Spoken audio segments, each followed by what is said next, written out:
Discipline అంటే 4 రకాలు ఉండాలి మీ అందరికీ. ముఖ్యంగా నేను చరిత్ర సృష్టించాలి అనుకున్న వాటికి మాత్రం ఈ 4 మ్యాండేటరీ అండి. లేదండి నేను మా అమ్మ నాన్నలు సంపాదించింది ఉందని కంపెనీ అమ్మా నాన్నలు ఇచ్చేది ₹1 తీసుకోకండి. అమ్మా నాన్నలు ఇచ్చిన డబ్బుతో డొనేషన్లు కట్టి చదవద్దని. మొన్న ఒక అమ్మాయిని తీసుకొచ్చారు. నేను పేర్లు అవేమి చెప్పనండి, ఊరికే అన్నది మాత్రం కరెక్ట్. అమ్మాయికి మెడిసిన్లో సీట్ కావాలి, ఫెయిల్ అయింది 2 సార్లు. చివరికి 90 లక్షలు ఇచ్చి ఎంబీబీఎస్లో చేర్పించారు.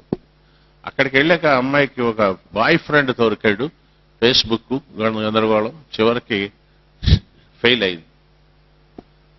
ఆ అబ్బాయి వాడు జనరల్ సీట్లో వచ్చాడు, వాడిని చదువు మానిపించేశారు. ఈ అమ్మాయి నేనేమైనా డాక్టర్ అవ్వాలంటుంది, కానీ ఈ కాలేజీలో చదవనంటుంది. ఆ తల్లిదండ్రులు ₹1 కోటి దాకా ఇచ్చి కర్ణాటకలో ఒక కాలేజీలో పెట్టారండి. ఆ కాలేజీలో కూడా ఇదే ప్రాబ్లం. అది పోయిందండి. ఇప్పుడు మళ్ళీ చదువుతానంటుంది. ఒక కాలేజీలో కూడా తన ఫ్రెండ్ ఎక్కడో చదువుతున్నారని అన్ని డీటెయిల్స్ తీసుకొచ్చింది, నా దగ్గరికి తీసుకొచ్చారు. ఏమో ఏదో బీఎస్సీ చేయొచ్చు కదా అంటే, లేదు దాన్ని చదివించబోతే దూకుతా. మా నాన్న సంపాదించాడు సార్, నాన్నదారు బోల్డ్ ఉంది డబ్బు. ఆయన అంటాడు, సార్ నేను చేసిన తప్పులకి దేవుడు కాదండి, ఇక్కడే పడుతుంది శిక్ష నాకు అన్నాడండి. గుర్తుపెట్టుకోండి, నేను అబ్బాయి అంటే అమ్మాయి కావచ్చు, అమ్మాయి అంటే అబ్బాయి, ఎందుకంటే కొన్ని చెప్పకూడదు. But it is a fact. తండ్రిని టార్చర్ చేసే పిల్లలు ఉన్నారు. బీటెక్ పాస్ అయ్యానని ఒక ఐఏఎస్ ఆఫీసర్ కొడుకు రాజస్థాన్లో మొత్తం అంతా అమెరికా ఎంబసీకి వాళ్ళు ఢిల్లీ వెళ్తే అమెరికన్ ఎంబసీ వాళ్ళు సర్టిఫికేట్ చూసి this is a fake certificate అన్నాడు. Do you know I'm an IAS officer అన్నాడు. వాడికి ఏముందంటే అమెరికన్ నెక్స్ట్ అన్నాడండి. బయటకు వచ్చి ఏమన్నా అంటే, మరి ఎవ్రీ ఇయర్ మార్కులు చూపిస్తున్నాం. మా ఫ్రెండ్ నేనే కలర్ జెరాక్స్ చేశాను, హార్ట్ అటాక్ వచ్చి చచ్చిపోయాడు. ఆయన క్రిమినల్స్ని, ఆయన ఒక జిల్లా కలెక్టర్గా ఉన్నప్పుడు మంచి క్రిమినల్స్ లా ఉండే పాలిటీషియన్స్ ని సంకెళ్ళే ఇంచి ఎస్పీకి చెప్పి రోడ్డు మీద నడిపించిన పెద్ద మనిషి అండి. కొడుకు చేతిలో మోసపోయాడు. అంటే ఈ విలువలు అనేవి మన ఊర్లో వాళ్ళకి చెప్పడం కాదండి, మన ఇంట్లో వాళ్ళకి చెప్పాలి. నేను నా విలువల్ని నేను పాటించాలి. మొన్న చూడండి, ఇలాగే ఒక అబ్బాయి వచ్చాడు, ఏమైనా మంచిగా చదువుకోవచ్చు కదా. ఏం చదువుతాం సార్ ఇప్పుడు మనం అన్నాడు. అట్లా అన్నదిరా, నేను చదువుకున్నాను. అది నన్ను ఏం చేస్తారు సార్, నిన్ను ఒక జడ్జిని చేస్తాను రా అన్నాను. అంకుల్ మీకు ఎరకన 5 జడ్జిలు జైల్లో ఉన్నారన్నాడు. ఐఏఎస్ అవుతావా అని 3 ఐఏఎస్లు జైల్లో ఉన్నారన్నాడు. ఐఐటిఎన్స్ ఉన్నారండి, బిట్స్ పిలానీలో వాళ్ళు, తిహార్ జైల్లో 2G స్పెక్ట్రమ్ కేసులో అరెస్ట్ అయిన వాళ్ళు. వీళ్ళందరినీ మనం ఆలోచిస్తే there is something wrong in the brought up. సత్యం, ధర్మం, శాంతి, ప్రేమ, అహింస, సేవాభావం, పరోపకారం, పరమత సహనం ఇవేవి చెప్పకుండా పెంచుతున్నారు. ఈ దిక్కుమాల మార్కులు చూసి మీకు ఉద్యోగాలు వస్తాయని అనుకోకండి. మీరు ఏ లాంగ్వేజెస్ మాట్లాడగలరు, ఏ సబ్జెక్టు గురించి మీరు మాట్లాడగలరు. బయాస్డ్గా ఉండకుండా ప్రతి విషయం గురించి తెలుసుకోండి. రేపు ఇంటర్వ్యూలో మిమ్మల్ని ఏం అడుగుతారో మీకు తెలియదు. అండ్ ఉన్న జాబ్లో హ్యాపీగా ఉండకండి, కంఫర్ట్ జోన్లో ఉండిపోకండి. ఆ కంఫర్ట్ సౌఖ్యం ఉన్న ఆ ఏరియాలో మీరు ఉన్నారు అంటే నాకు ఈ డిఎస్సి ఉద్యోగం చాలనుకుంటారండి. మీరు వైస్ ఛాన్సలర్ అవ్వాలి. కంఫర్ట్ జోన్లోకి వెళ్ళకండి. Don't try to dream to become a millionaire, try to dream to make 100 millionaires. 100 మంది మిలియనీర్లను తయారు చేయాలి మీరు. సో పర్సనల్ డిసిప్లిన్, ఉదయం లేవడం త్వరగా అలవాటు చేసుకోండి.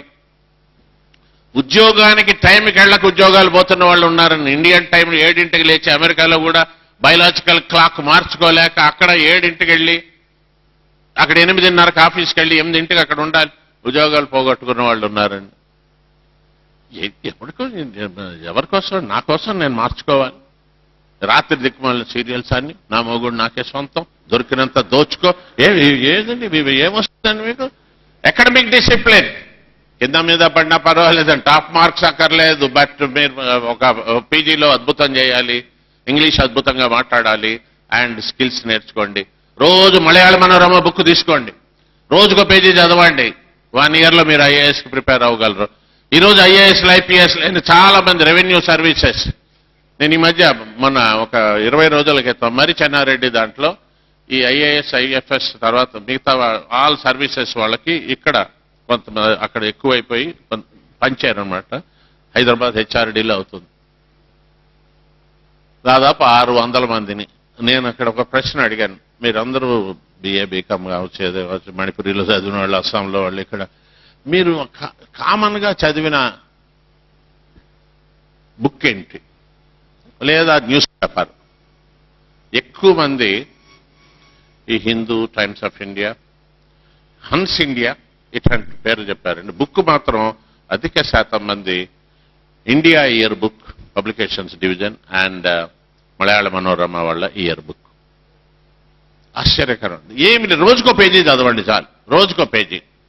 సోషల్ డిసిప్లిన్ అండి.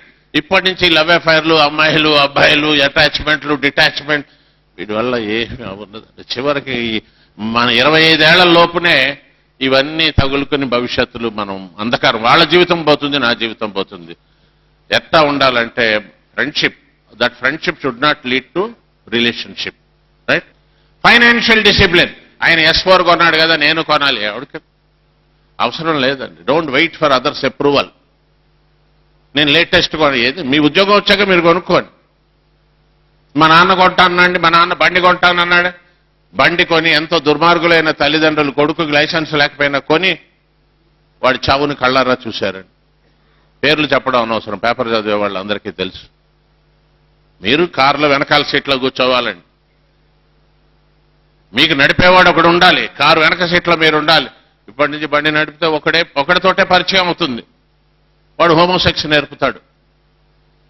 మీరు అద్భుతాలు చేయాలి, మీరు వెనకాల కూర్చోవాలి. బస్సులో వెళ్ళండి.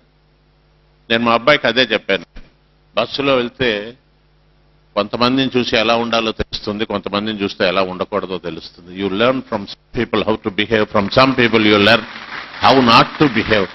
బండి మీద వెళ్తే ఏముందండి, రైట్? సో డబ్బు దాచండి, అది మీకే పనికి వస్తుంది, రైట్?